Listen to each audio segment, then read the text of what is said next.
Mi nombre es Florencia, soy integrante de Abogados en Cooperativa y la idea de este video es responder las consultas que nos hicieron sobre régimen de comunicación y alimentos.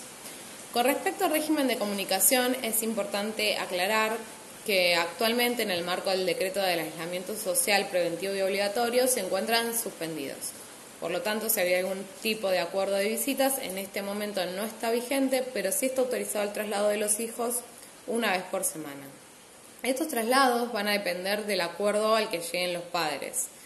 En el caso de no poderse poner de acuerdo, es un juez quien va a determinar si estos traslados se realizan o no, qué días y por cuánto tiempo va a permanecer el hijo en cada una de las casas. Esta resolución va a depender mucho de las circunstancias particulares de cada familia. Por ejemplo, acá hay una primera consulta donde el padre vive en provincia de Buenos Aires, sus hijos en Capital Federal y utiliza la distancia como una excusa para no cumplir con su régimen de comunicación. La realidad es que esta distancia no es una excusa válida ni ahora en el medio de la pandemia ni en un contexto de normalidad. Él tiene que arbitrar los medios necesarios para que ese contacto se realice.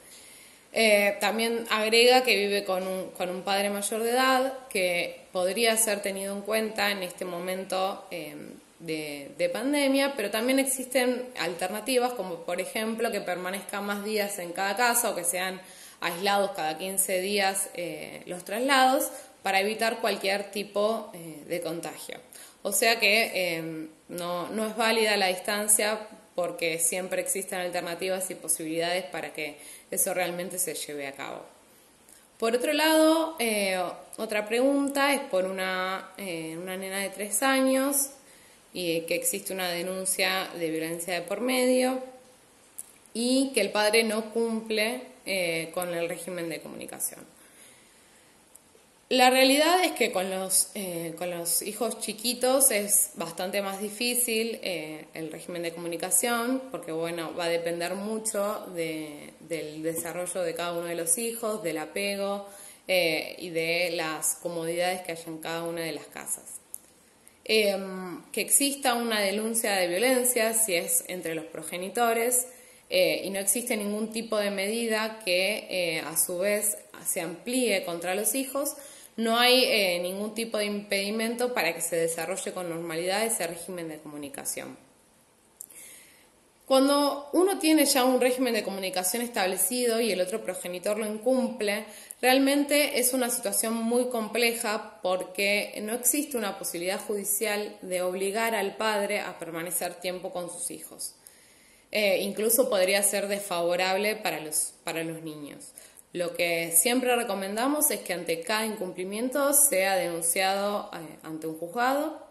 Si no hay un régimen de comunicación vigente, tratar de impulsarlo para poder tener herramientas que permitan que exista un cumplimiento y en su defecto, por ejemplo, que se impongan multas por cada uno de los incumplimientos.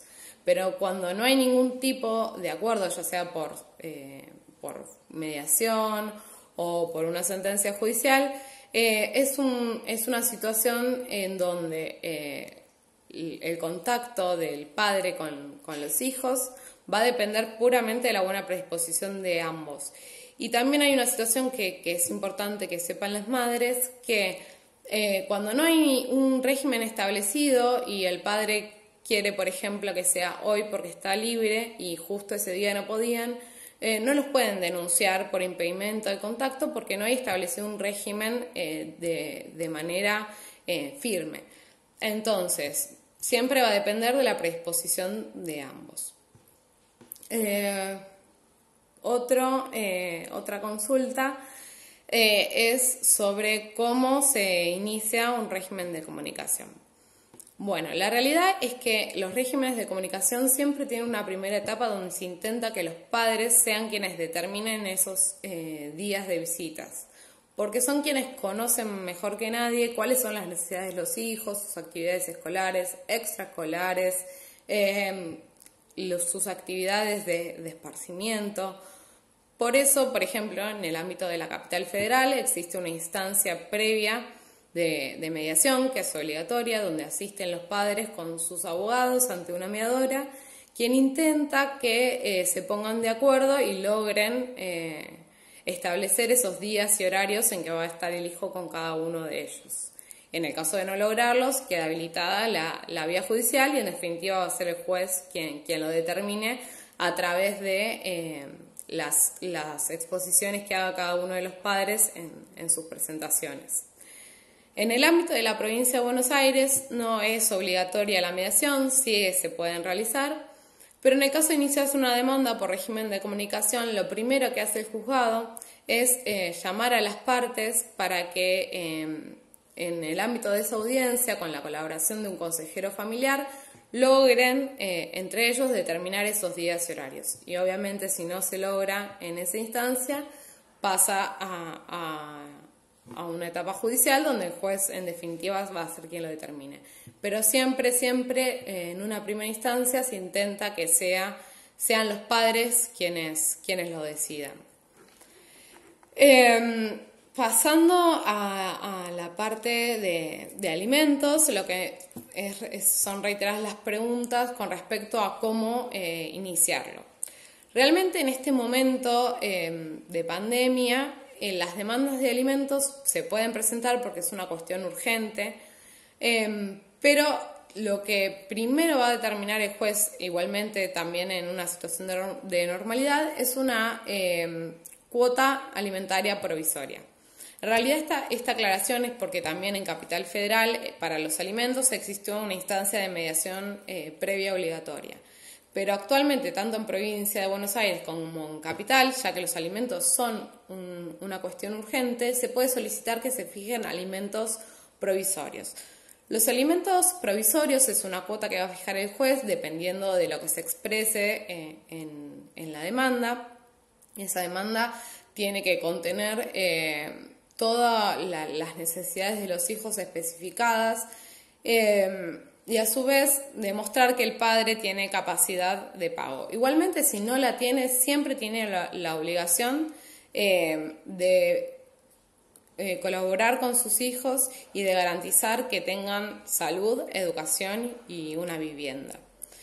Por lo tanto, en este momento los alimentos provisorios se pueden fijar y posteriormente, una vez que se normalice la actividad, lograr una sentencia definitiva de alimentos. Acá lo que también nos consultan es en el caso de que ya tienen un acuerdo pero con posterioridad no lo cumplen.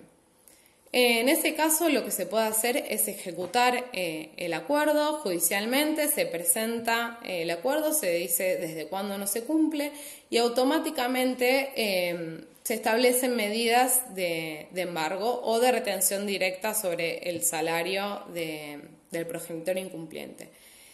Si el padre trabaja en blanco, es muy sencillo de llevar adelante, no así si es un trabajo informal donde va a depender de una búsqueda de ingresos y de intentar limitar otras cuestiones para que en definitiva acceda al cumplimiento.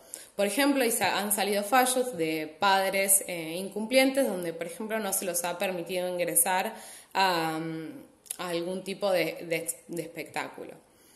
Existen registros de deudores alimentarios que impiden, por ejemplo, sacar el registro o préstamos, pero bueno, la realidad es que lo necesario es lograr retener ese dinero porque efectivamente es necesario para el hijo, pero bueno, a veces cuando no está blanqueado el ingreso es más complicado y hay que buscar distintas estrategias para lograrlo.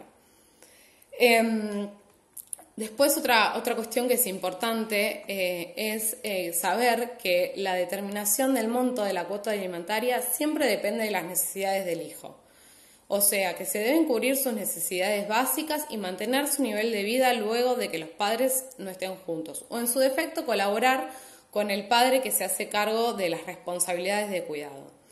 Las tareas de cuidado también tienen un valor económico a la hora de contemplar la prestación alimentaria.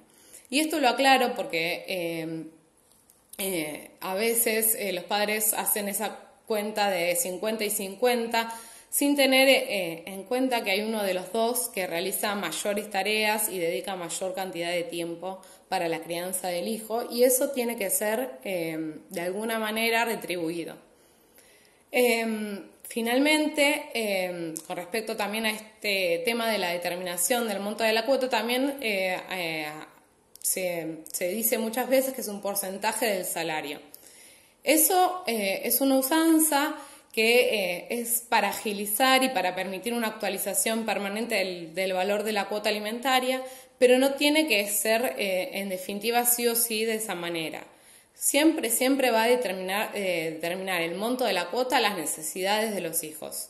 No hay otro parámetro que sirva para determinar el monto, porque si no, no tendría ningún tipo de sentido, si no es suficiente para lograr sostener a los hijos con todas sus necesidades cubiertas.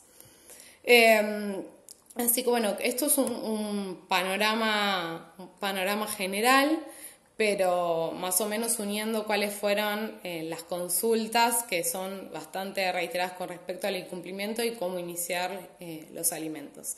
Espero que les haya servido y siempre estamos a su disposición. Un saludo.